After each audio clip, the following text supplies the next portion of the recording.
Hi, my name is Eve the Weave on YouTube. I'm in God's Creations Hair Salon in the Bronx, and I just took out all the 24 inches that I had, the pink and black one.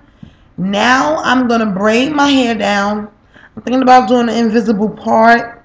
All this is my hair when it's not relaxed, and I already started braiding. Every time I braid my hair, I always use synthetic hair so that the braids can be really tight. I like my hair really tight.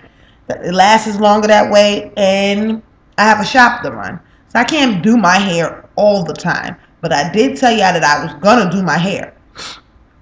So what I am going to do is I'm going to braid all my hair down. Then I'm going to have my invisible part.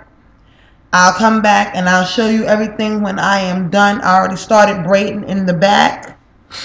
Let's see if you can see that. I already started braiding it in the back. And it's only one braid, but by the time I come back, I have at least a half a head, show you the braid pattern and the process that I'm going to use. I want my braids nice, tight, and really little.